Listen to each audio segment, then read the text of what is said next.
Muito bem, amigos, ouvintes, internautas, todos que estão aqui nos acompanhando, né? Mais uma live aqui que depois também ficará disponível no nosso canal Mesa de Debate, né? E vocês, por hora, acompanham também aqui no nosso Facebook, mais uma parceria minha, André Bontempo, com o meu amigo cientista social Guilherme de Almeida Soares, e vamos, né, falar de, como sempre, né, assuntos aí que estão na boca do povo, né? Assuntos que estão gerando algum tipo de polêmica, né? E queremos hoje ouvir, né, justamente aí os professores e professoras Ellen Santana, Jéssica Marques e o professor Rogério sobre o tema com relação à volta às aulas, né? Ou a reabertura das escolas e a volta às aulas no ritmo normal que alguns querem, né?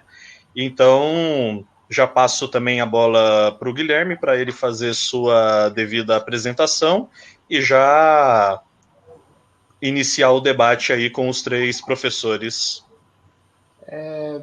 Bom dia, quer dizer, boa tarde a todos que nos estão nos assistindo. Bom dia, boa tarde, boa noite para quem vai nos assistir.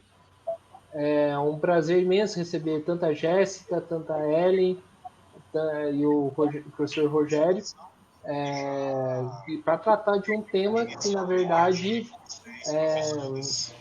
que é de extrema importância, porque envolve uma pandemia que mata mais de 1.000 pessoas por dia, né? E um tema que a gente tem que discutir da seguinte maneira: quem é capaz de combater essa pandemia de fato? São a própria classe trabalhadora que é capaz de decidir o que deve funcionar, o que não deve funcionar, e decidir os rumos para poder, de fato, enfrentar isso. Não é nem o governo Bolsonaro, que é um governo negacionista e genocida, e muito menos os governadores e o STF, que também não dá uma resposta efetiva para esse problema. Então, antes de começar, já para começar, gostaria que os professores se apresentassem e na apresentação falasse como que os professores da escola de vocês estão enxergando esse problema da questão da reapertura, falar um pouco dos problemas da escola para poder enfrentar essa questão da pandemia e também como que vocês veem a relação dos governos com os professores. Podem começar. Meu nome é Rogério, eu leciono na escola Pedro Mascarenha, do Eugênio de Mello, e a gente fez uma live, ia voltar em setembro, a gente fez uma live, decidimos unânime que não ia voltar. A maioria das pessoas ali, dos professores, eles reclamam porque tem idoso em casa e alguns são de risco também, algumas doenças relacionadas ao Covid. Então a gente decidiu, a maioria dos pais não querem voltar, 80%, então a gente decidiu que não ia voltar. E a nossa escola também, o álcool gel que teria lá, o diretor disse que não dava para uma semana. Então, esse é o problema. Passa aí para o pessoal.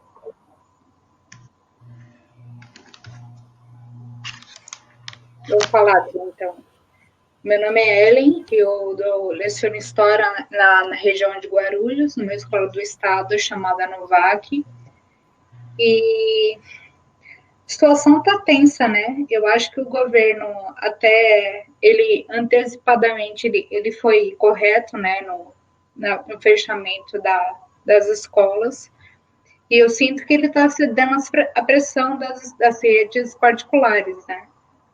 Que vem querendo voltar aí. Do que eu sei dos professores da minha escola e amigos, né, da rede e do estado, nenhum basicamente falou que queria voltar, né? Ou porque tem alguém de risco, e a situação, né? A escola está precária, a escola não tem álcool em gel, a escola não tem... Como você vai fazer né? Por exemplo, a escola que eu trabalho tem o Fundi 1 também, é Fundi 1 e Fundi 2. Como você vai pedir para um menino de 8 anos usar máscara ali o tempo todo, né? Não aglomerar no intervalo? E eu nem tenho tanto receio assim pelas crianças, né? Mas muitos dos jovens aí moram com idosos, são criados pelas avós, as tias mais velhas, né? E o Estado está pouco se lixando para isso, né? Mas é isso. Gente, boa noite para todos, para todas. Boa noite. Estão aqui nos assistindo. Fiquei feliz com o convite, porque acho que é um tema bastante importante. E debater isso entre professores também é fundamental, né? Porque a gente está vendo que nesse período, os professores e professoras, enfim, todos os trabalhadores da educação são os últimos a dar pitacos ou a definir questões tão importantes como a questão da volta às aulas, né? Então, quando a gente reúne educadores e educadoras para pensar sobre esse tema, eu acho que a gente manda um recado, né? Que, na verdade, é a gente que tem que estar na dianteira desse processo, né? De pensar sobre a volta às aulas, porque a gente está dentro de sala de aula cotidianamente e sabe dos limites, né? Das escolas, das estruturas, enfim, para lidar com a volta às aulas.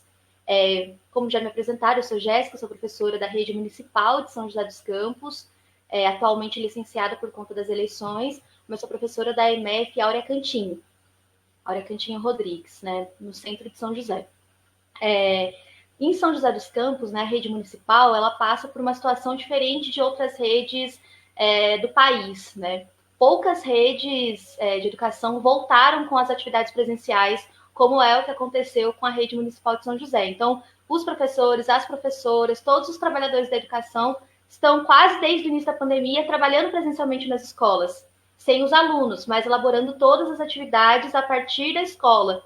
Então, para a gente que já voltou a trabalhar e já está nas escolas desde quase do início da pandemia, né, já fica evidente que as escolas não têm estrutura suficiente para que as aulas retornem nesse momento, né? Porque vários educadores e educadoras já se afastaram, já se contaminaram pela Covid-19 por conta desse trabalho presencial, um trabalho que é feito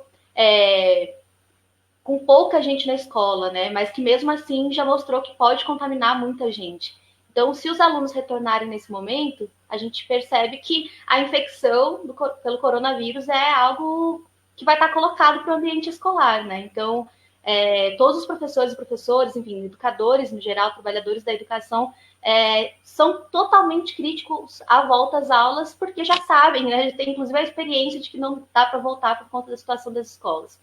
Mas, ao mesmo tempo que o Felício Ramute, em São José, né, o prefeito, diz que as aulas não voltam até o início do ano que vem, a gente ainda tem um problema muito grande, né, na cidade, na verdade, com relação às escolas do Estado, as escolas estaduais, como é a Associação do Rogério, em São José. E também tem essa luta para que os educadores e educadoras tenham acesso ao trabalho remoto, né? Que a gente sabe que tem vários limites, mas que seria muito melhor do que o trabalho presencial que a gente já está tendo na rede, né? Então, enfim, a gente continua o debate, porque tem várias outras questões também importantes, mas a realidade das escolas municipais é um pouco essa. Perfeitamente. Uma questão bastante pertinente, né, até por conta da gente ver o Brasil é um país com bastante humor, né, então a gente sabe que as pessoas aí nos WhatsApps e Facebooks da vida têm até feito muitos comentários, muitas piadinhas assim a respeito, e levando para a seriedade de fundo, né, dessa discussão, a gente vê que muitos pais, mães, né, parentes, tutores, né, responsáveis pelas crianças de uma forma geral, reclamam dos filhos não poderem ter as aulas normais, né, irem para a escola, mas estarem podendo, teoricamente, né, poder não deveria, né, mas enfim, na prática estão indo para a praia, para o parque, para a praça, para o escambau que seja, né, para a rua, e teoricamente não está acontecendo nada, né, entre aspas. Qual a visão de vocês sobre isso, né, e o quanto esse tipo de comparação prejudica ou ajuda, né, no debate? Então, eu também ouvi alguns pais falando sobre isso. Lá na escola que eu dou aula é a minoria, mas já vi falando isso. O pessoal vai para a praia, volta ou não volta. Eu tenho discussões com alguns vizinhos meus aqui, que estão até de direita, assim, tem uma opinião comum, de uma opinião diferente da minha. E eles dizem assim, mas como não vai voltar a educação? Educação é importante para a economia. E aí eu falo assim, mas a gente não tem a estrutura para retornar, né? E ir para a praia ou não tem a ver com a aula. Isso aí é uma responsabilidade, acho, do cidadão, né? Que está indo para a praia. O detalhe também, nosso querido presidente da República falou que os professores são de esquerda e não querem, não sei se vocês viram essa matéria, e não querem voltar, porque eles querem ficar sem fazer nada. Então, até a Jéssica conhece a Papalha. A primeira coisa que eu aprendi de história é não generalizar. Homem é isso, mulher é isso. E não, nem todos os professores são de esquerda, tem professor de direita também. Então, ele generaliza. Esse pessoal, ele chama a esquerda radical, só que eles são radicais. Ele generaliza que a gente quer ficar em casa. Por exemplo, minha esposa dá aula em escola particular, estão querendo voltar e dá aula no CEJA, que é jovens e adultos. Ela está trabalhando mais que se fosse presencial. O celular dela fica o dia inteiro ela dando prova. A escola dela fez ela voltar a dar aula online na escola, ela estava dando em casa. Mas aí, então ela está trabalhando mais que isso. Então o pessoal não pensa nisso. O professor não está trabalhando, não quer trabalhar. Muitos estão trabalhando mais ainda, trabalho remoto. É complicado. O pessoal, acho que eles confundem um pouco isso. Quer falar, Jéssica? É isso aí. Tô meio perdida com as ordens aqui. A gente vai. Pode ser a Ellen primeiro, se quiser. A gente faz na ordem beleza. Rogério, Ellen e Jéssica, pode ser? Combinado. Beleza, pode ser. Fica mais certinho, tranquilo, né? Então, é muito complexo, né? Vocês são de São José, né? Eu e o Guilherme somos de São Paulo, sou de Guarulhos. Eu moro num bairro que desde março não parou. Toda vez que eu tinha que descer e fazer alguma coisa aqui pelo bairro, farmácia, mercado, padaria, eu via as pessoas transitando sem máscara, né? No começo nem se usou também. Normal, assim, grupinhos de jovens. E a gente tende, e com muita razão, culpar só o governo, né? Mas somos frutos de uma cultura egoísta, de uma cultura em que se não morre tanta gente de uma vez, a gente naturalizou, né? Tanto que uma das questões aí que eu levanto é que o número de mortes em São Paulo, ele estagnou já há muito tempo. Ele cai, ele sobe, mas ele se mantém, né? Tivemos uma abertura precoce também dos comércios, né? Que pelo menos na minha região. E agora, e assim, se as pessoas estão consumindo e tá cheio, quando eu pego o carro e saio, é trânsito, é muita gente na rua, é muita gente comprando, não é só na praia. Os stories dos meus amigos também no Instagram, de esquerda, direita, na praia, em bares, né? Pessoal sem máscara junto. Eu acho até esquisito postar, né? Vergonhoso, assim, nesse momento, mas enfim. E fica realmente uma coisa, né, sem sentido. Poxa, pode ir para a praia, pode ir para o bar, e as aulas não podem voltar. Só que são crianças também, né? São jovens. Um adulto, ele toma essa responsabilidade, né?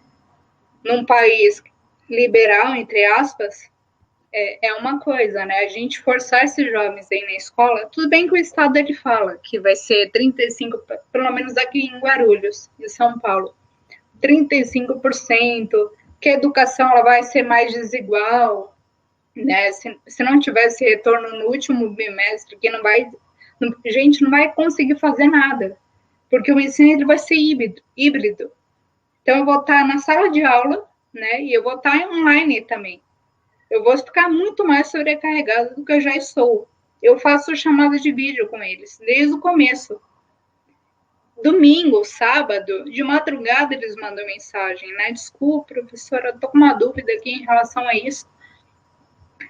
Por mim, cancelaria até esse ano letivo. Nem teria, esse ano seria extinto, né? A gente retomaria no que vem. Mas realmente aí são questões complexas, né? As pessoas, pelo menos aqui, desde o começo, nunca respeitou a quarentena.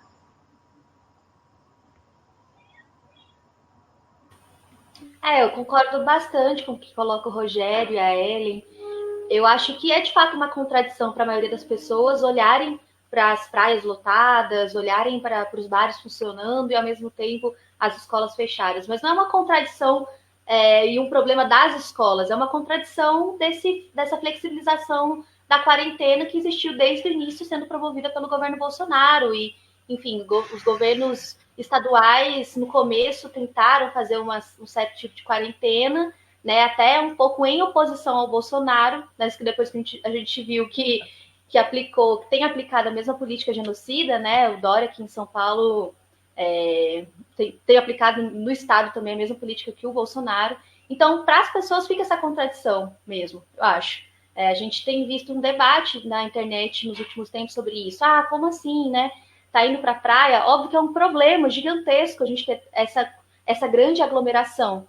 Mas a maioria da classe trabalhadora, né, teve que, inclusive, continuar trabalhando mesmo durante a pandemia, pegando ônibus lotado, metrô lotado, enfrentando trabalhos em que as condições, né, de saúde, as condições sanitárias sequer dão conta de impedir a propagação do coronavírus, né, nesses trabalhos. Então, é uma contradição que não é individual, né? A gente sabe que é um problema, obviamente, que essas pessoas se dirijam até esses espaços, se aglomerem, né? Mas o grande responsável mesmo são os governos, né? É o governo Bolsonaro, enfim, o governo dos estados, que promoveram gradativamente essa abertura, a flexibilização e emplacaram num grande conjunto de pessoas da nossa classe a ideia de que é uma gripezinha apenas, né? Então, a gente está fazendo uma luta muito grande para tentar segurar o que é, na minha opinião, a última fronteira da flexibilização da quarentena, que é a questão da volta às aulas, né? Se a gente tiver a volta às aulas, eu tenho várias estimativas que mostram, né? Fiocruz fez um estudo sobre isso, vários outros grupos, né? Enfim, de pesquisa, mostraram o quanto de aumento de contaminações a gente vai ter nesse período, né? Caso aconteça a volta às aulas, né? Então, para nós, é uma defesa daquilo que resta do isolamento social, porque as aulas, né, o aluno, o estudante, enfim, vai ter que pegar ônibus, vai ter que entrar em contato com o ambiente onde pode se contaminar e levar o vírus para dentro de casa. Então, embora existam todas essas ideologias que a gente tem que lidar, a gente vai continuar fazendo esse debate sobre o quão perigosa, né, é a volta às aulas. E em São José, na rede municipal, pelo menos, não sei se a gente tem aqui os dados da rede estadual, os responsáveis, né, dos estudantes matriculados na rede municipal responderam a uma pesquisa da Prefeitura de São José sobre a questão do retorno, né? E mais de 80% dos responsáveis disseram que não vão levar seus filhos para a escola nesse período de pandemia. Inclusive, isso ajudou a balizar a decisão de que as aulas não retornariam no município, embora tenha outras questões em jogo também. Mas, então, acho que a gente está sendo, de certa forma, vitoriosos nesse debate sobre o retorno às aulas, porque parte da sociedade entende que a escola é um espaço de aglomeração. Naturalmente, né? A sala de aula é uma aglomeração, porque é assim que é mesmo, né? Então, acho que a gente vai ter que intensificar ainda mais esse debate a partir desse momento, né? De que as pessoas, de fato, estão se aglomerando muito, porque esse comentário, né, que o André trouxe aqui para a gente debater sobre por que tem muita aglomeração aqui, a escola não abre, vai ser muito utilizado para fazer uma pressão contra a educação para que as escolas retornem. E o que o Rogério trouxe aqui, né, do comentário do Bolsonaro, é um exemplo disso, né? Dizendo que a gente não quer trabalhar. Então, a própria Ellen colocou, não, a gente está trabalhando muito. O Rogério colocou o exemplo da companheira dele, que está trabalhando no triplo, né, nesse momento. E eu acho que é esse debate que a gente tem que fazer. A gente está trabalhando demais, né? A educação já é marcada por uma sobrecarga de trabalho e agora está ainda pior, né? Enfim, acho que um outro tema que a gente vai ter que discutir mais para frente é a forma como a gente vai retornar às aulas depois da pandemia e como que a gente vai conseguir organizar o nosso calendário escolar para garantir para os estudantes os conteúdos, os debates que deveriam ter sido feitos nesse ano, mas não foram feitos porque a gente sabe também que há muita desigualdade no acesso à internet, né? Mas enfim, aí eu acho que já é um outro tema. Só antes de abrir aí de volta para o Gui, né, para ele também fazer a pergunta aqui da bola da vez, mandar um abraço para o Alexandre Magno, que nos acompanha diretamente de São Paulo, mandando aqui bastante contribuição também, mas mais para o final aqui do nosso debate, vou trazer também algumas das colocações, das considerações dele. Gui, fica à vontade. A pergunta que eu faço é o seguinte, Vocês sentem que existe uma possibilidade de mobilização por parte dos professores e da comunidade contra a reabertura? Eu digo uma parte de mobilização da CNTE, digamos assim, que junta todos os sindicatos da educação do país. Vocês sentem isso? E vocês sentem que tem base para ter alguma mobilização? Tipo, se voltar, os professores entram em greve e não vão para a escola? Então, eu não posso falar pelo sindicato, acho que a Jéssica tem mais conhecimento disso, que ela está no meio, né? Mas os professores da minha escola, que é lá do Eugênio de Mello, todos estão conversando no grupo de WhatsApp, não querem voltar, não querem retornar, falando da dificuldade, né, do perigo de voltar, né? Então, muitos ficam colocando lá alguns folhetos, algumas mensagens da POSP, todas as informações de não retorno, os professores e o pessoal do meu grupo escolar, né, eles se voltar, eles falaram que vão fazer greve, porque não dá para retornar. Então, eles estão se mobilizando nesse sentido. Então, eles mandam folheto, mandam mensagem, falam que se a Prefeitura de São José não vai deixar os professores municipais retornarem, o Estado também não vai retornar, porque moramos na mesma cidade, né? É o mesmo perigo, né? Eu dou aula num lugar que meus alunos têm um aluno que vai só para comer, que não tem onde morar, então não tem condição de ter álcool gel para todo mundo, máscara, aquela máscara, eu não lembro o nome dela, de acrílico, limpar, passar o vento, não tem condição do Estado. O Estado, a gente conseguiu daquela lousa com canetão, né? Agora, tem vezes que a gente não tem tinta, a gente era giz, como que você vai conseguir? A gente não tem estrutura. Os professores, meus colegas, estão mobilizados a não retornar. Agora, eu acho que o sindicato também está, né? Porque eu vejo algumas mensagens da POS, e eu acho que isso aí, essa informação, acho que a Jéssica pode dar, mas que ela está mais no meio, tudo bem? É isso aí. Bom, eu também vejo alguma coisa ou outra da POSP e não vejo nada efetivo, assim, né? É óbvio que a POSP ia se posicionar contra. Eu acho que desde 2015, né? Quem está na rede aí há mais tempo viu que a POSP não conseguiu mobilizar muita coisa. E nós tivemos aqui uma redução do salário, porque a nossa contribuição, inclusive fui nas manifestações, né? A nossa contribuição, ela aumentou, né? Fugiu o nome agora. Não é da Receita, a Previdência, desculpa. Houve uma reforma do Dória, né? Da Previdência, ele deu um aumento pouco significativo para que a gente alcançasse o piso nacional. Porém, com esse abatimento, né, da Previdência, nosso salário está menor do que o ano passado. E fora que a gente não recebe, né, o auxílio transporte e tal, então o salário enxugou. E mesmo assim, eu não vejo uma grande mobilização, pelo menos da rede aqui, eu faço parte aqui da rede central de Guarulhos, né, são os professores que menos param. Quando eu paro na minha escola, paro no máximo aí mais 2 pessoas, mas o Estado, ele arruma as artimanhas dele, né? Ele passou alguns questionários, a gente respondeu que era contra, né? Se algum professor é a favor, ele se silenciou, ninguém fala que quer retornar, e recentemente, essa semana, eu passei para os pais esse questionário, os pais e os alunos. E eu falei, ó, não tem estrutura, não tem higienização, não tem álcool gel, né? Não tem funcionário na minha escola para higienizar as bancadas, né? Os corredores, o corrimão. Não tem estrutura, né? É por conta... E assim, o Estado disse, ele foi muito claro. O pai e a mãe optar, né? A levar o filho para a escola, se ele se contaminar, o risco é do pai. Eu falei isso para eles no WhatsApp, né, no grupinho. Ou seja, né, o Estado quer esse retorno precoce e se o pai optar por mandar, né, ele não se responsabiliza. O que é um absurdo. Então, em todo esse cenário, assim, tanto da POSP, do que eu vejo, assim, que eu acompanho, também não estou muito próximo, e dos professores, ainda mais à distância, né? Eu não vejo uma saída, não, de reverter isso aí.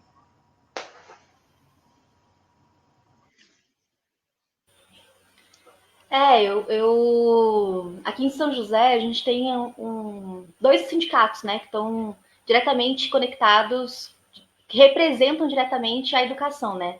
Que são o Sindicato dos Professores Estaduais, né, no caso é a POESP, e tem também o Sindicato de Servidores e Servidoras Municipais, que engloba educação, saúde, enfim. Eu sou diretora, nesse momento licenciada, do Sindicato de Servidores Municipais, né, o Sindserv. Embora a gente tenha algumas articulações em comum, lutas em comum com a POESP, é um outro sindicato, né, de outro tipo, enfim, uma outra categoria, né? Então, no Sindserv, a gente fez uma discussão, inclusive a gente fez uma assembleia online, né, para debater a situação do retorno, né? E uma das coisas colocadas nessa assembleia, né, uma das propostas, encaminhamentos colocados, era a realização de uma greve sanitária, de uma greve pela vida, caso o retorno acontecesse presencialmente, né, dos estudantes. Então, como o Felício Ramute, ele anunciou, depois de muita pressão da nossa luta e tal, que as aulas na rede municipal não retornariam, então a greve não se efetivou porque as aulas não retornaram, né? Mas esse é o alerta que a gente tem, essa é a luta que a gente estava construindo a partir dos servidores e servidoras municipais, sobretudo da educação, né? Que é a realização de uma greve pela vida. Durante esse período, né, que a gente retornou ao trabalho presencialmente, sem os estudantes, houveram várias manifestações, né, carreatas, inclusive em conjunto com a POESP, algumas manifestações também localizadas em cada unidade escolar e outra manifestação na Secretaria de Educação. Inclusive, a gente foi extremamente escorraçado da Secretaria, a gente não conseguiu nem entrar para protocolar um documento de indicações na própria Secretaria de Educação, né? Demonstra muita falta de diálogo da prefeitura com relação aos professores, né? Então, esse período que a gente está vivenciando, ele traz muitas dificuldades com relação à mobilização, porque para nós, quando tem um grande problema, quando a gente sofre um grande ataque, como foi, por exemplo, a reforma da Previdência Municipal, né, que aconteceu a nível estadual também com a reforma do Dória, mas aconteceu em São José também com o Ramute, que é, inclusive, a pior reforma aprovada em todo o Brasil, que é a que aconteceu em São José. A gente foi lotar as galerias da Câmara Municipal, em cada sessão onde a reforma podia ser votada, né?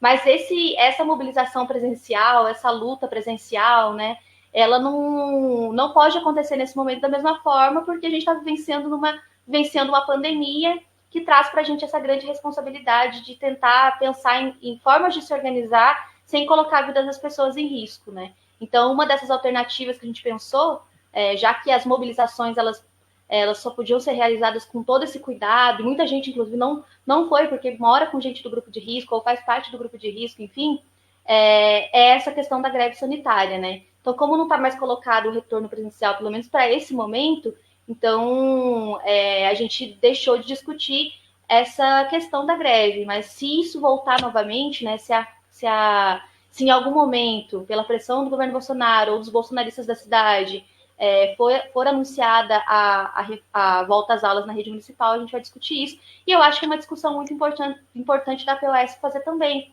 né? Porque, embora a nossa categoria tenha visões distintas sobre a conjuntura política, sobre a própria categoria, né, o papel da educação também, eu acho que é um tema que unifica muito, né? Porque todo professor, independentemente da visão que tem sobre a política, se é de esquerda ou direita, sabe que as escolas da rede estadual são escolas com estrutura muito precária, né? Então, se esse debate sobre a defesa da vida dos estudantes, dos professores, não conseguir unificar uma categoria, né?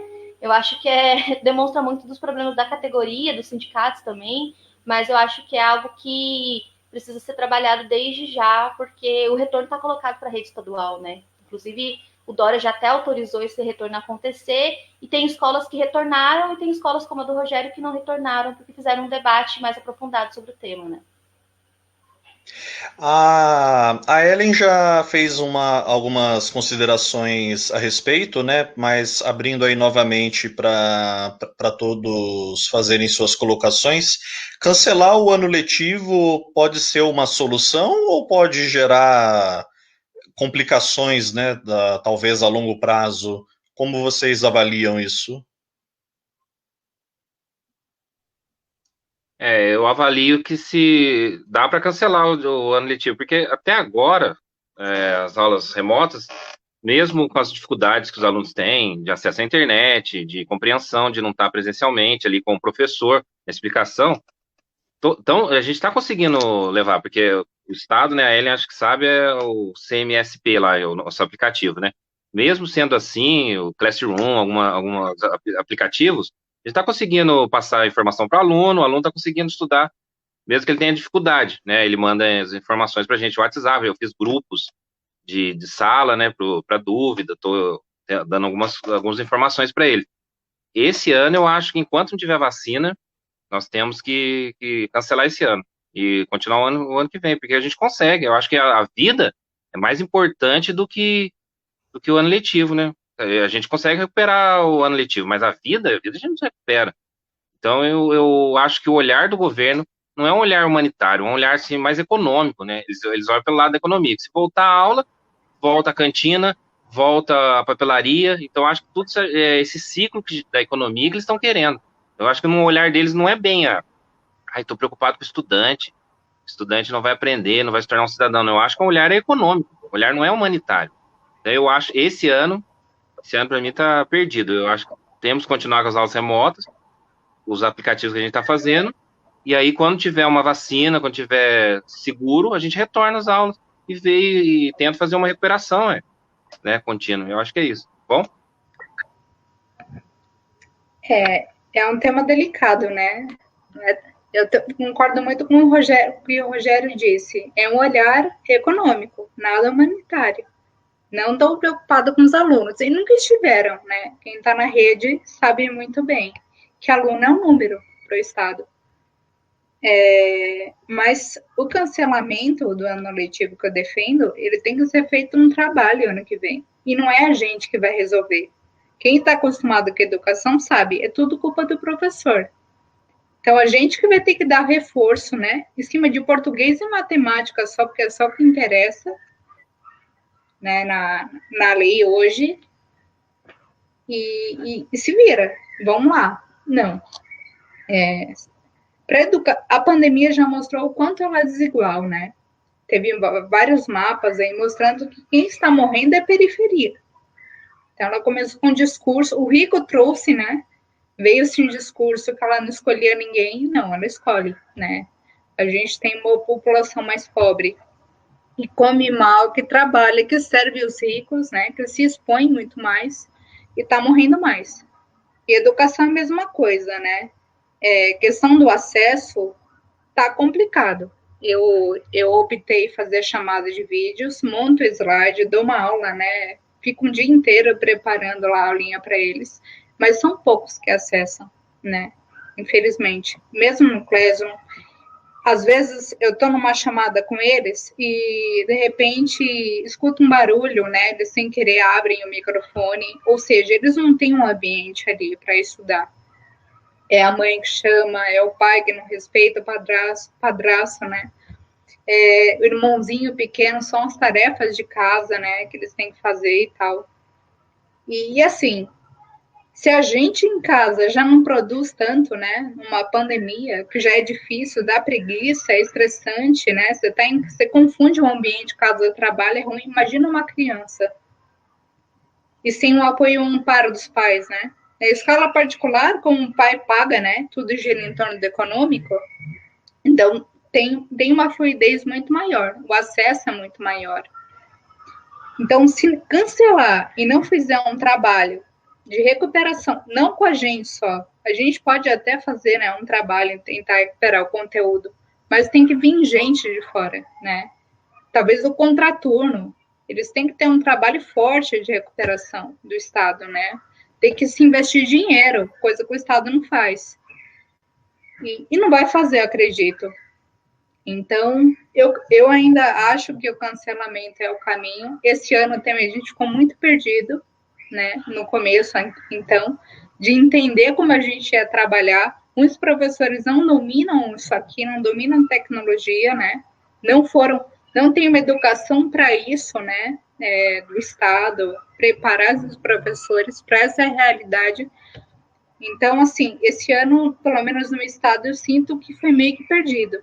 Mas é muito importante a gente cobrar, né, do estado um trabalho bacana de recuperação no ano que vem. Senão não adianta. Eu tenho bastante acordo também com o Rogério e com a Ellen. Não tenho opinião totalmente fechada sobre o cancelamento do ano letivo.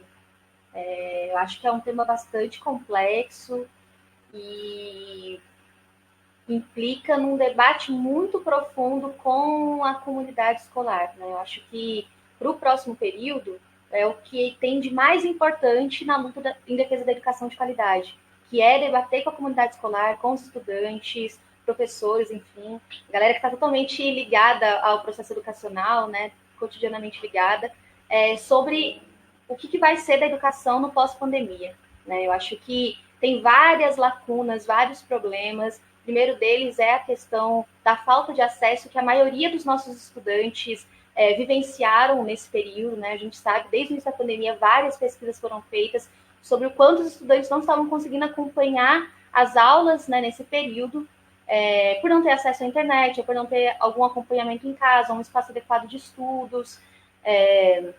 Vai passar, então, também para a gente discutir o que vai ser da vida escolar dos estudantes que estavam, por exemplo, no terceiro ano, né? Então, vai ter um quarto ano no ano que vem para que esses estudantes consigam acompanhar o último ano, os conteúdos para fazer o Enem, os vestibulares, etc., né?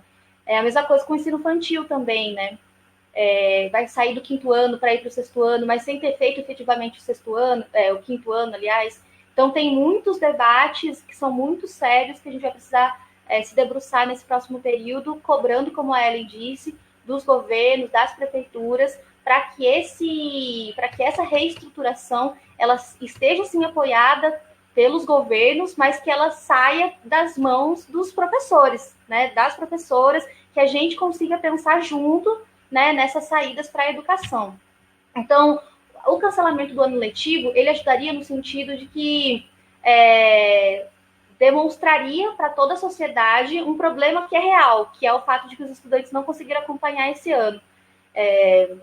Mas eu não sei se só isso, se só o cancelamento, sem toda essa estrutura que é dos professores, professoras, comunidade escolar, elaborando juntos o que vai ser da educação pós-pandemia, só o cancelamento por si só é o suficiente. Então, acho que se o cancelamento vier junto com essa outra política, né, dos próprios professores e professoras elaborarem um plano, apoiados dos governos, obviamente, né, porque quem é grande responsável por isso são os governos e tal, eu acho que é pouco, né? Então, acho que é uma luta conjunta. Se houver o cancelamento do ano letivo, tem que ter junto toda essa outra estrutura para garantir mesmo que esses estudantes tenham acesso aos conteúdos que não foram aprendidos esse ano, né? Então, acho que a gente vai seguir debatendo isso. Já tem muitos professores e professoras se reunindo para pensar num plano de educação pós-pandemia, que eu acho que é uma das grandes tarefas que a gente vai ter também aí para o próximo período. Então, já fica aí o convite, não convite, né, mas a propósito de um outro debate, né, sobre o que a gente pensa que tem que ser a educação no pós-pandemia. Porque se os grupos empresariais da educação forem debater, né, então a gente já sabe o que vai acontecer, né, a precarização da educação, a privatização da educação. Então, tem que sair dos sindicatos com os professores essa reestruturação, né.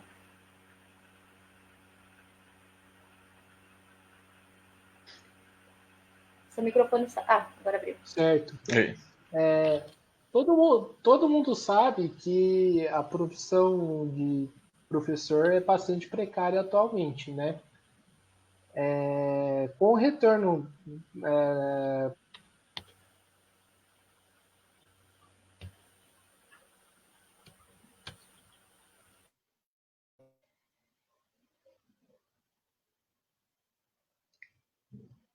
Travou o vídeo dele? Gente, tá travado? Desculpa, não tô escutando. Eu acho que travou. Tá travado. Travou.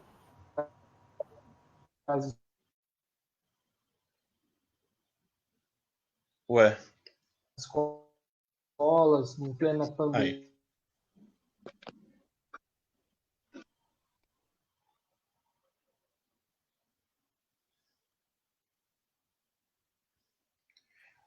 Deve ter dado algum problema na internet dele. Eu vou tentar reproduzir aqui a pergunta que ele pretendia fazer.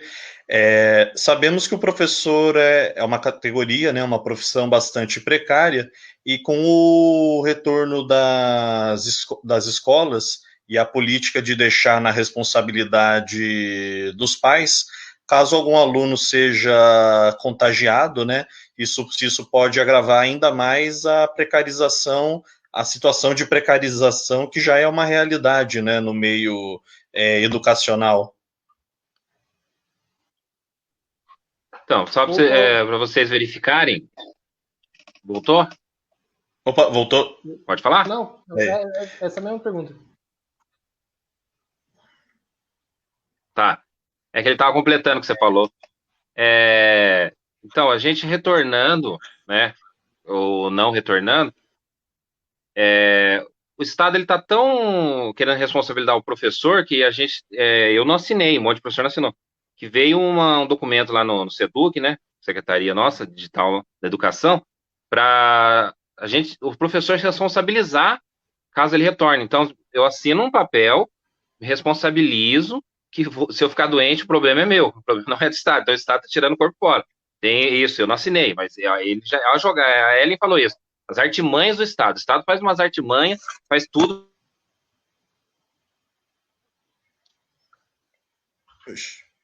Mutou o microfone, Rogério, sem querer. Ele encostou sem querer no microfone dele. É que o celular tá aqui, fica numa posição ruim aqui. Então, eu acho que se retornar, e o Estado sempre joga nas costas do professor. Então, se um aluno ficar doente, eu imagino como que vai ficar esse Estado. Se o Estado vai se responsabilizar, se ele vai se responsabilizar pelo pai, pela saúde desses alunos que não têm, são precários, né? A maioria, acho que dos professores que estão aqui, os alunos vivem em pobreza, meus alunos são pobres. Então, você imagina se o aluno retorna, um aluno doente, volta para casa, né? Outro dia eu estava conversando com um líder comunitário que ele falou assim, não é só questão do aluno lavar a mão com álcool gel, pegou um livro do colega, o colega emprestou para outro colega, ele leva para casa aquele livro está contaminado, passa para o pai, e o negócio vai virando uma bola de neve. Então, eu acho que é muito perigoso isso, tá bom?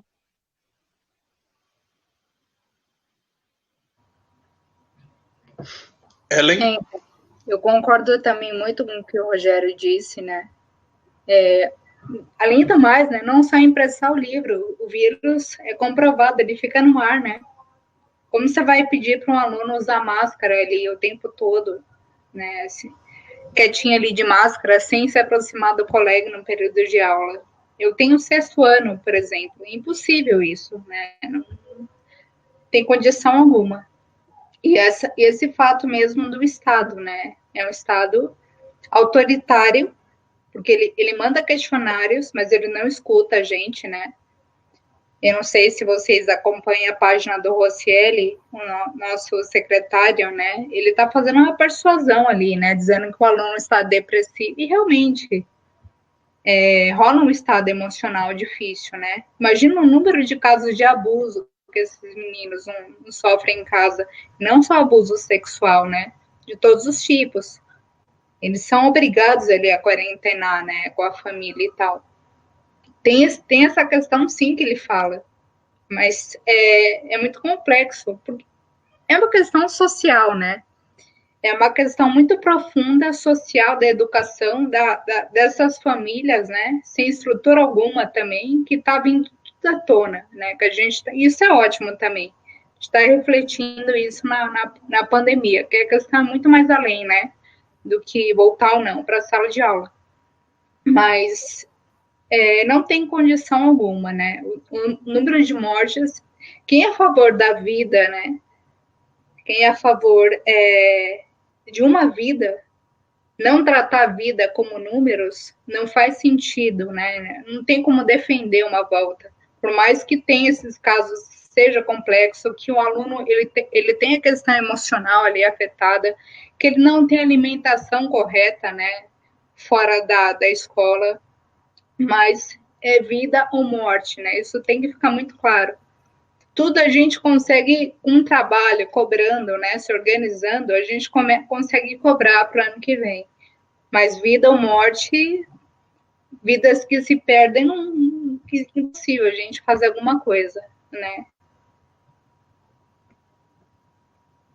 Mas é isso. Jéssica? Sim, não, eu tenho bastante acordo com colocar os meus colegas aqui. Só vou trazer sobre essa situação de precarização, né? Porque é isso que o Rogério colocou, né? Há uma grande responsabilização já dos professores e professoras sobre a situação da educação no geral, né? Se a educação não vai bem, se o índice do IDEB de alguma escola caiu, então significa que o professor que não foi bom o suficiente para educar aquela turma, né? Enfim. Então, a grande responsável pela educação, por levar a educação nas costas, é educador que está dentro de sala de aula adoecendo de doenças físicas e psíquicas, né? Que está trabalhando em 2 e triplas jornadas de trabalho. Enfim, então, nesse período de pandemia, é essa situação que vai se reproduzir também. Se houver uma contaminação dentro das escolas, é o professor que não chamou a atenção do aluno para colocar a máscara direito. Né? A gente sabe que é isso que vai acontecer, né? Infelizmente. E nesse momento também, além dessa grande responsabilização dos docentes acerca da situação da pandemia na escola, a gente está vendo uma série de ataques também à nossa categoria, né?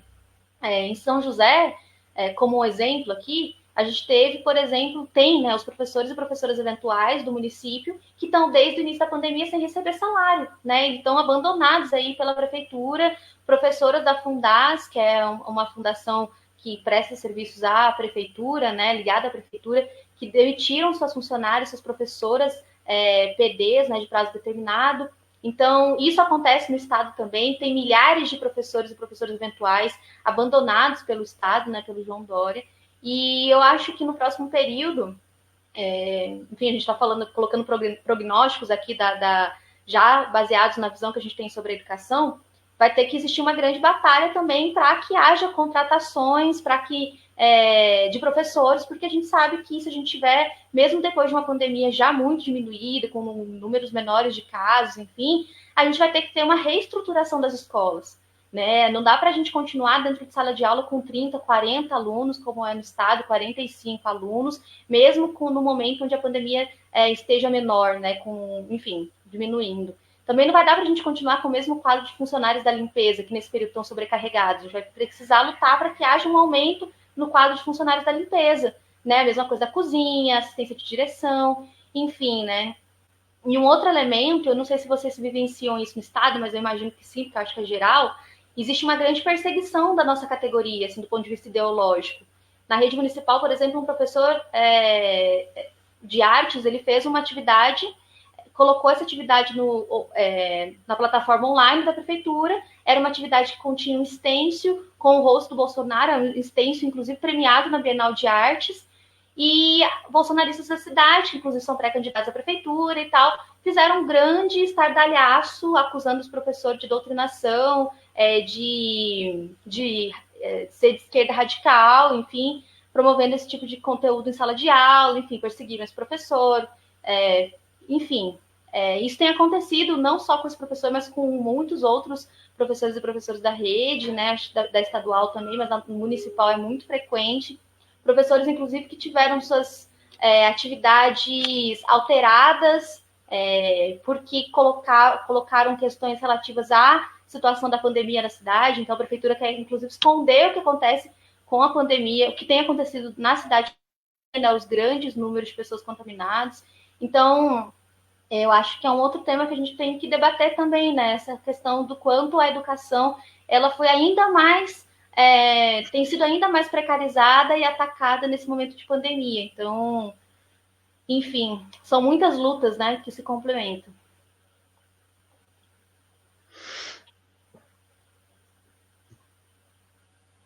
Perfeitamente. E até abrir aqui mais uma questão da minha parte também aos professores, né, aos debatedores. E a gente ouvi falar, né, que em momentos de crise vem também os momentos de grande criatividade, né, aí serem sugeridas, né, também nas redes sociais, WhatsApps e entre outros, são as chamadas aulas ao ar livre, ou, enfim, coisas que o valham, né, para poder garantir uma, né, dentro do possível, mas num ambiente com circulação de ar, para não ter o problema do coronavírus, como se isso fosse possível e contribuir, né? Não sou infectologista, não sei a viabilidade disso, mas vocês, como professores, talvez possam comentar nas escolas, né, se isso realmente seria algo prático, né? Rogério, pode ir.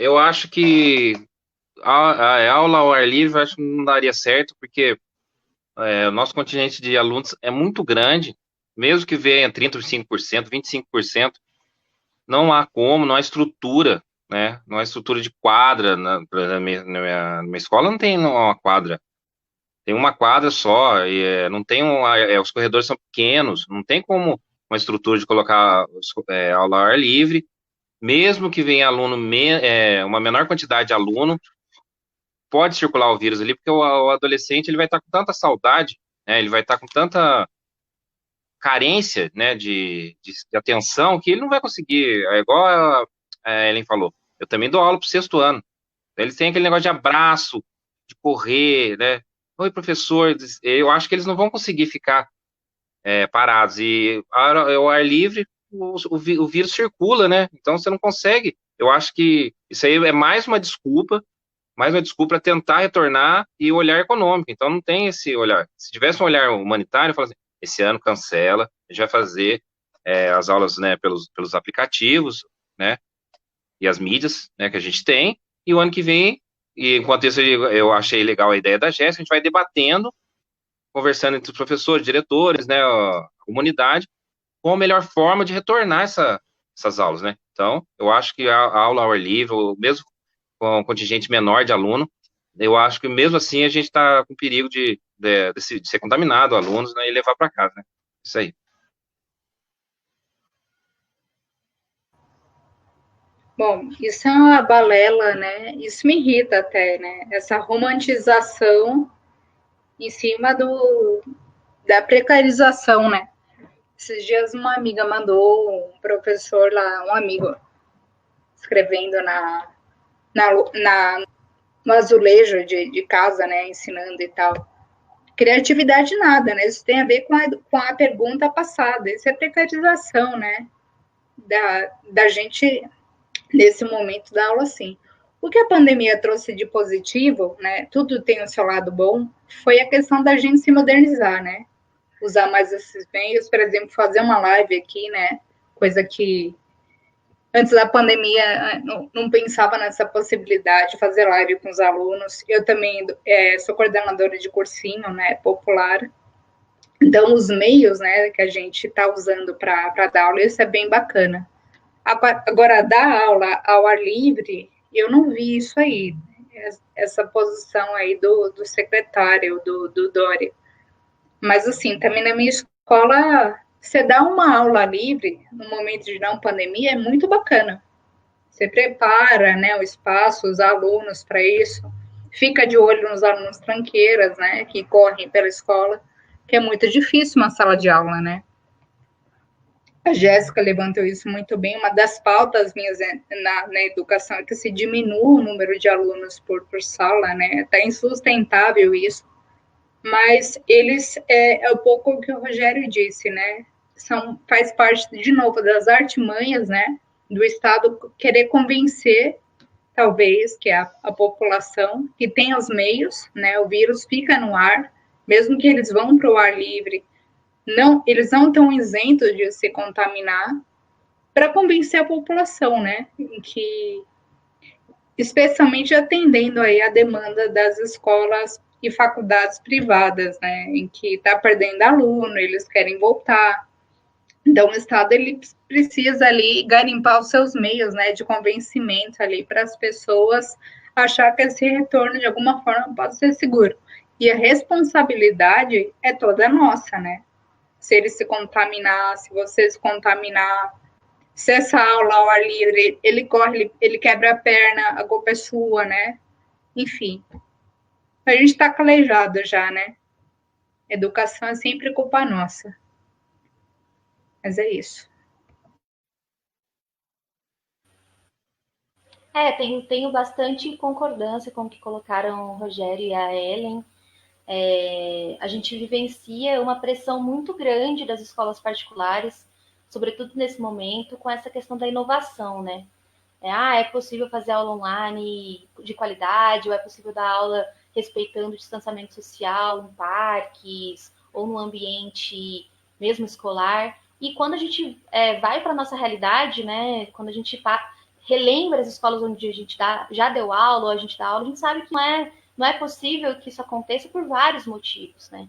Então, infelizmente, né, a gente não tem uma estrutura que comporta que todos os professores realizem aulas ao ar livre e dentro do ambiente escolar. Não dá, né? Seria incrível se a gente tivesse escolas assim, né, tão bem equipadas, enfim, é para isso que a gente luta também na defesa da educação, né?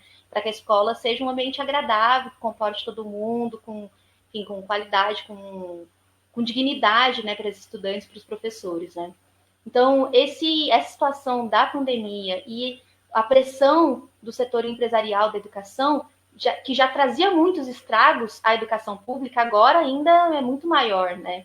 Então, a gente já viu, nesse período agora de pandemia, carreatas das escolas particulares pedindo a volta às aulas, a gente já viu setores do empresariado da educação se reunindo com o governo, pedindo a volta às aulas. Então, há uma grande batalha nossa na educação pública de combater essa visão sobre o que é educação pública e debater com seriedade que a educação é um direito, né? Não é uma mercadoria como esses setores lidam com a educação, né? Tratam a educação como uma mercadoria que não pode deixar de ser vendida nesse momento de pandemia, né? Porque ela é lucro, né? Então, esse é um debate que a gente faz também, né? A defesa da educação de qualidade passa por defender o caráter público de qualidade, né? Que a gente tem que seguir defendendo com unhas e dentes por aí, né? Então, acho que é mais ou menos isso. A minha última pergunta ao mesmo tempo que a gente é contrário à reabertura das escolas em plena pandemia, eu acho que a gente precisa falar um pouco do EAD, do ensino à distância, do que está sendo aplicado agora. Tipo, quais são as debilidades do ensino à distância que vocês veem, que vocês enxergam?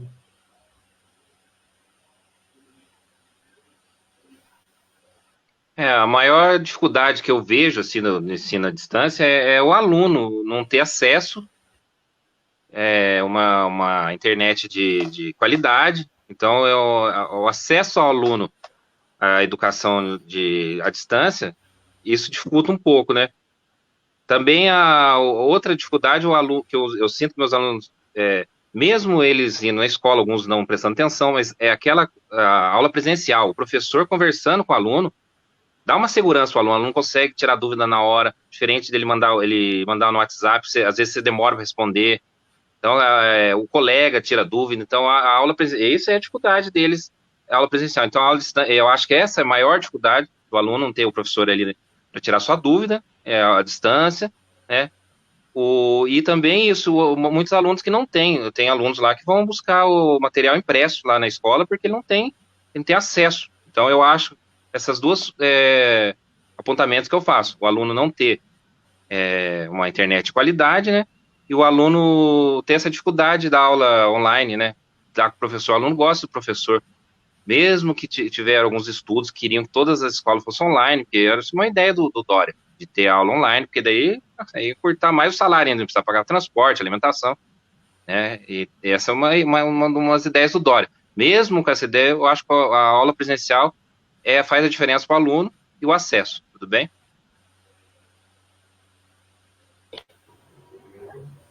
O que o Rogério falou é fato, né? O acesso realmente é bem complicado, né? Os alunos têm baixa renda, também, no meu caso, eles vão buscar atividade impressa, mas tem outras questões aí, né? Uma delas é o ambiente em casa que eles não têm, né? Não é propício. Para a gente é difícil, né? E eu me esforço bastante preparo a aula, faço chamada com eles, explico, converso com eles depois. E o 6º ano, que é bacaninha, né, que eles participam mais, eles falam, ó, eu entendi, mas não é a mesma coisa com você na sala de aula. E eles têm a necessidade do afeto. Eu brinco muito com eles, né? Então, assim, tem um vínculo, afetividade com eles. Às vezes eles nem curtem muita história, mas o teu vínculo com ele faz, né, com que ele queira aprender e tal. E isso foi cortado. Claro que eles abrem, às vezes, a câmera, a gente conversa, não sei o que, mas não é a mesma coisa, né? Então, o ambiente é complicado em casa, é difícil eles terem disciplina. Eu vejo eles mandando mensagem à noite, ou seja, eles dormem, acordam à tarde, né? E vão produzir ali, às vezes, 11 horas da noite. Né? Eles mandam mensagem, né? Eu respondo no dia seguinte. Então, esse lado, né? Essa falta de disciplina deles, que eles são muito jovens, o corte do vínculo afetivo com a gente, que não é a mesma coisa, é EAD, né? Por esse motivo também que eu optei não só ir pelo CMSP, né? Até porque no aplicativo lá, que eles têm aula pela TV também, os professores não são os mesmos, né? Eles mudam. Eu não entendi, eu acho que a gente se inscreve e é chamado, né? E vai lá na TV dar uma aula. Então não tem continuidade, muitas vezes não bate com o conteúdo, né, que a gente tem ali para tratar com eles. Então o governo fala assim, né, você tem muitas possibilidades, você tem o Classroom, que o Estado banca, não bancou o meu até hoje, porque eu não consigo, eu acesso com o meu e-mail mesmo, né, com a minha internet, tem o CMSP, tem na TV, mas na verdade, assim, do que eu vejo, é o nosso grupo. Felizmente, eu trabalho numa escola bem bacana, né? Os professores estão ali realmente se desdobrando, né, para ajudar eles. Mas se não fosse essa força-tarefa assim, nossa, eles estariam mais perdidos, coitados. Tá bem difícil. Isso.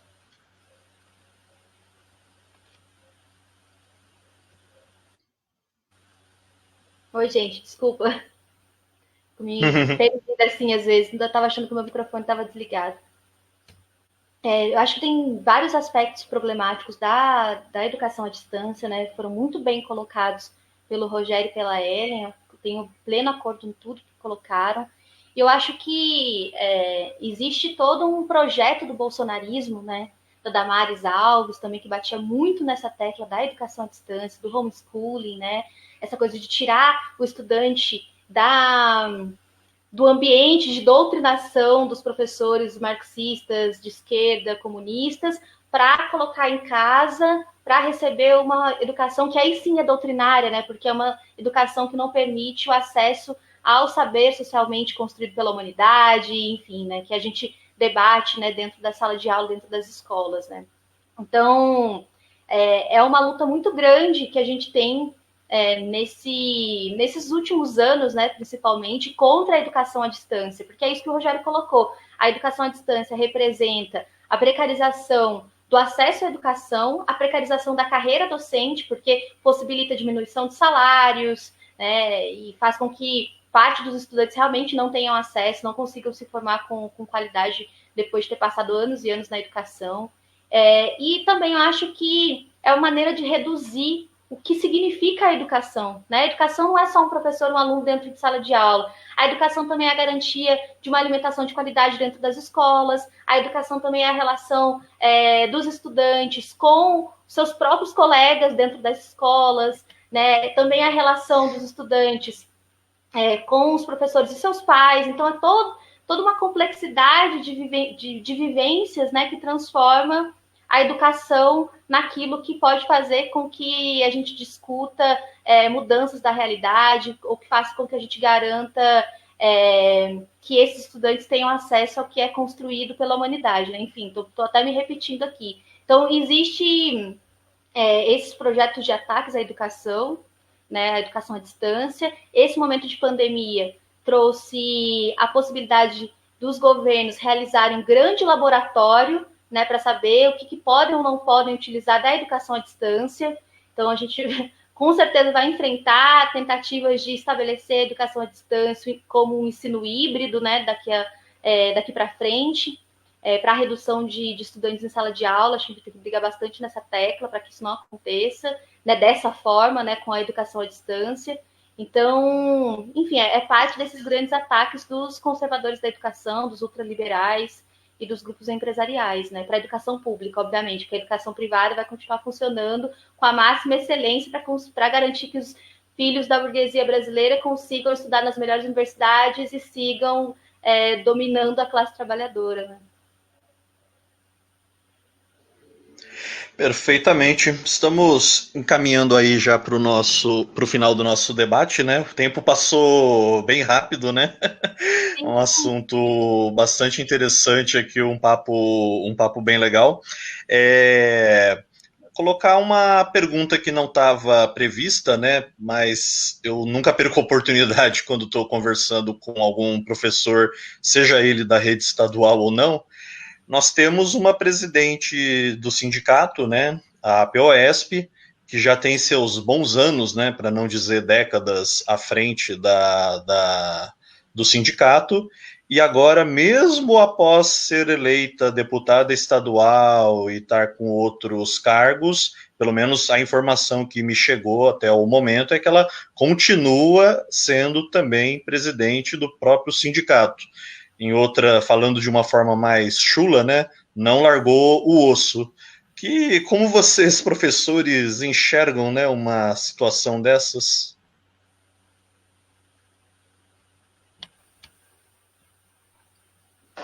Então, eu não conheço bem. Eu vejo meus colegas falando sobre ela e nenhum dos meus colegas gostava muito da gestão dela. Então, eu acho que dentro de uma possibilidade assim de luta para os professores, eu acho que ela não chegou a lutar tão, pelo que eu vi meus colegas falando. Eu não posso assim falar, ela não lutou com tanto afinco pelas causas dos professores, como salário, né, como transporte. Então muitos reclamavam ali, até ficavam com dúvida, será que é assim mesmo? Falavam algumas coisas assim bem banais sobre roupa que ela comprava. Eu não vou entrar nesse mérito, mas eu acho que ela não lutou tanto, né, pelas causas, assim. Eu acho que tinha que ter uma pessoa que fosse mais batalhadora, que tivesse um olhar mais, assim, os problemas dos professores mesmo. Mas eu acho que a Jéssica consegue, eu não sei se a Jéssica conhece ela, acho que ela pode falar mais sobre isso. Eu acho que a gestão dela não foi tão boa, né, nesse aspecto, assim, né? Eu fiz algumas aproximações do sindicato, mas em época de greve, né? É que o sindicato num país, eu não quero muito para a parte filosófica também, está em decadência, né? Eu vi muito bacana também dos entregadores, né? O iFood, Uber, se reunindo. Tá uma discussão que o sindicato não representa mais. E a político até. É um pouco preocupante também isso, né? E o sindicato de São Paulo, a POSP, tá muito nesse caminho. Primeiro, a gente é dividido em categorias, para quem não sabe. Então, assim, é uma coisa da demanda do OC eventual. Eu sou efetiva, né? Eu sou A, e não sei o quê. Isso já começa o erro aí, né? E o PT, né, com a Bebel, muitos anos aí no sindicato, virou uma burocracia muito grande. E uma burocracia, não só, tá? Porque eu acompanhei muito mais a subsede aqui em Guarulhos. Na subsede também isso, né? Que, de certa forma, é oposição. Então, o sindicato virou um partido político, eles não sabem muito bem ali as demandas da sala de aula, não sei até que ponto também eles escutam a gente, talvez a Jéssica, que é mais próxima do sindicato, consiga explicar mais, mas eu vejo que eles ficam muito no campo legal, dos advogados, né, da POSP, na questão de acionar o TJ, de acionar, né, a segunda instância, e pouco atuante, né? Eles não conseguem unir a gente, não conseguem passar confiança. Um sindicato caríssimo, né, para contribuir, fazer parte, e tem uma descrença muito grande, né, entre os professores, assim.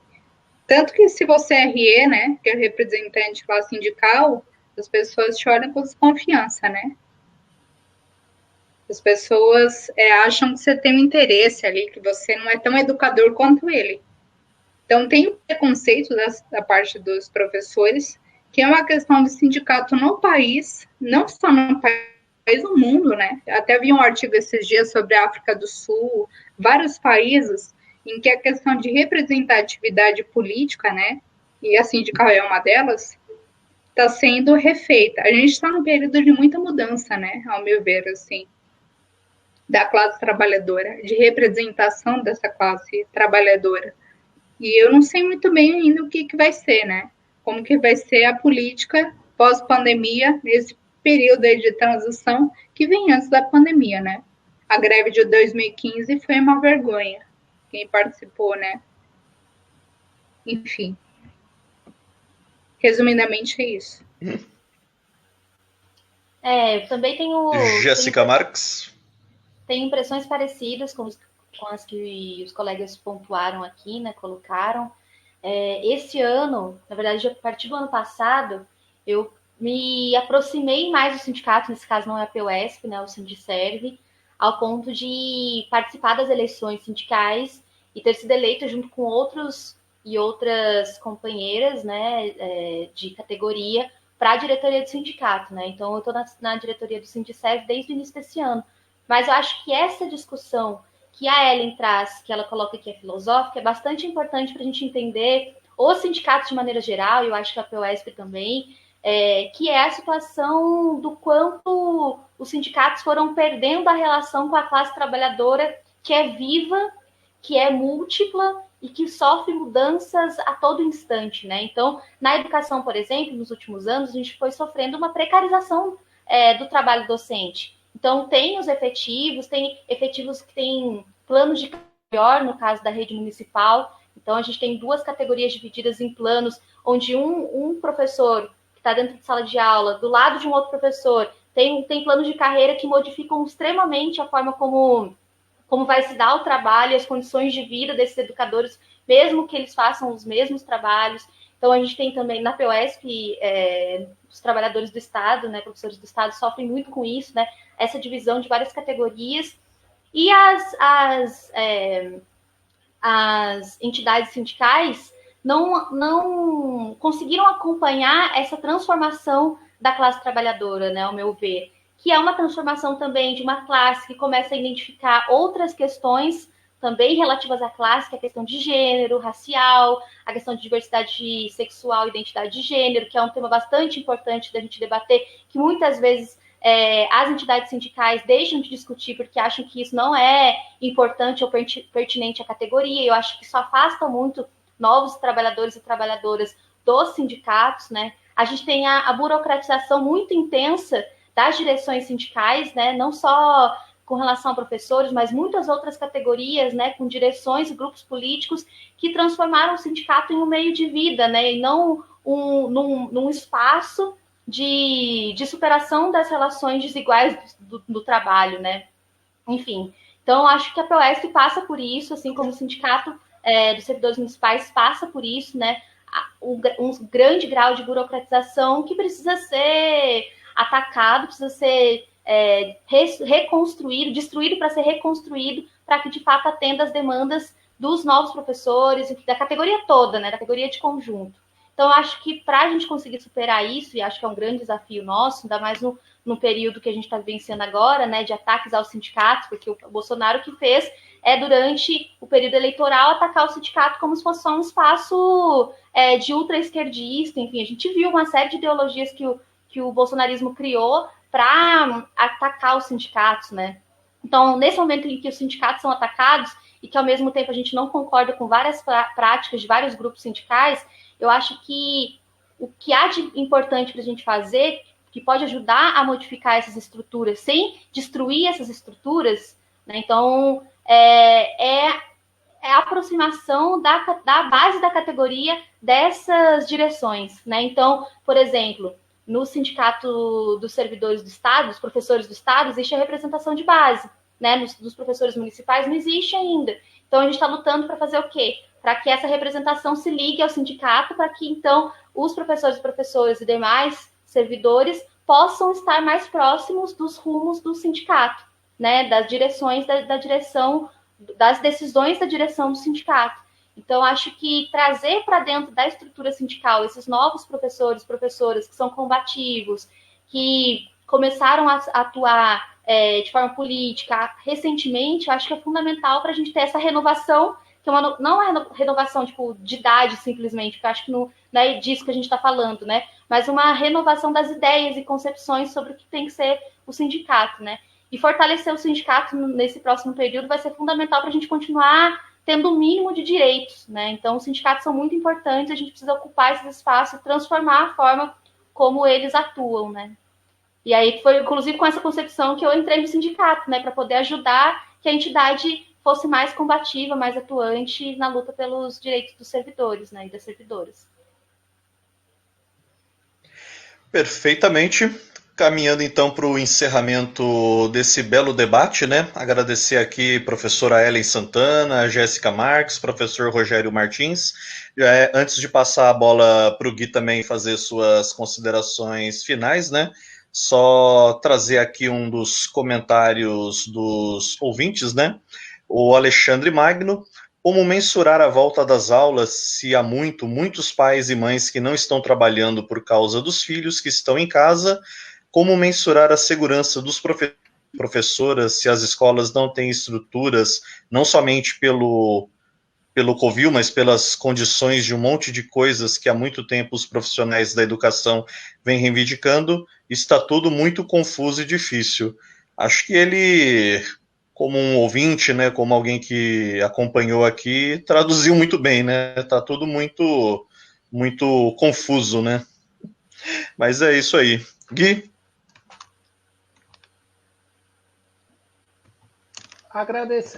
Primeiramente agradecer a Ellen, Rogério, a Jéssica. Foi um debate bastante rico e que certamente, nem que seja pelo menos um pouco, ajuda a dar uma clareza, a tentar dar um passo para a mobilização tanto dos professores ou para pensar algo mais além. Ellen, Jéssica e Rogério, vocês querem fazer suas considerações finais? Então, eu queria agradecer ao Guilherme, né, que é meu amigo aí do metal e da música, a gente gosta do mesmo estilo de música aí, né, e sempre vai nos shows junto aí, gosta de um metal aí. Então, agradecer ele pelo convite, né, agradecer a Ellen, que eu não a conhecia, a Jéssica eu já conheço, né, da faculdade, da militância dela aí, muito importante, São José, e agradecer também ao André. Foi muito rico essa live, acho que é bom a gente debater, a gente ver o ângulo de visão de outras pessoas, né, a gente chega a um ângulo de visão nosso, assim, então é legal a gente ver opiniões diversas, mesmo que a gente tenha as opiniões iguais sobre o mesmo assunto, mas a gente tem pensamentos diferentes, né, conhecimentos diferentes, então isso eu acho que enriquece muito, tá bom? Então agradecer a todos, obrigado.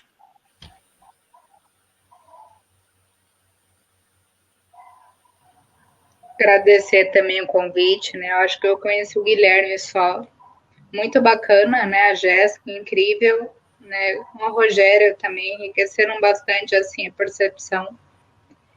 Depois eu quero que vocês falam a disciplina que vocês atuam, mas é isso, discutir bastante. A pandemia só deu uma potência, né, a tantas coisas erradas que estava na educação, na saúde, no serviço público, né. Eu vi a Globo esses dias defendendo o SUS, até emocionei, né? Porque o discurso da imprensa, dos jornais, é um só, é o liberal. Privatiza, né? Ou seja, aceita.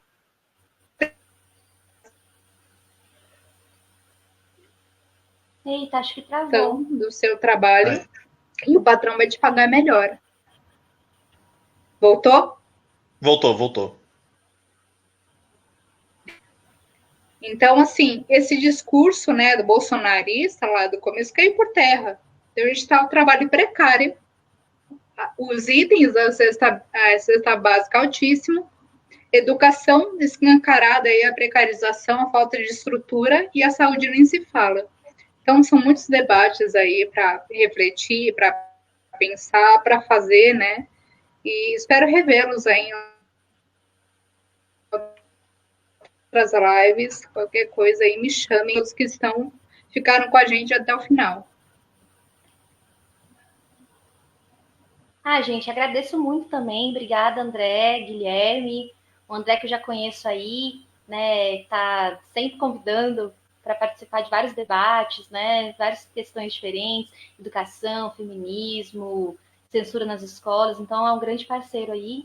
Guilherme, que eu tô conhecendo nas redes agora, mas que eu já conhecia também aqui em São José, de mobilizações e tal. Rogério, que é um colega, né, conhecidíssimo também, professor atuante, e também foi colega de faculdade, né, a gente estudou no mesmo período, né, mais ou menos no mesmo período, né, a gente, enfim, fez o mesmo curso, inclusive, que é História, né, então também um grande parceiro nas lutas, e Ellen, fico muito feliz de conhecê-la, muito legal saber aí da realidade de Guarulhos, a partir do que você trouxe, e, gente, eu acho que é isso, assim, a Ellen colocou essa questão, né, do quanto o período da pandemia destampou várias desigualdades sociais, e a educação se mostrou também nesse processo, né, extremamente precarizada, mas também mostrou que a gente tem muita potência de continuar mobilizando, discutindo sistemas, lutando pela vida e pela educação, né? Então, acho que o que fica, pelo menos para mim, é isso, né? A necessidade da gente se organizar ainda mais, lutar cada vez mais juntos e juntas,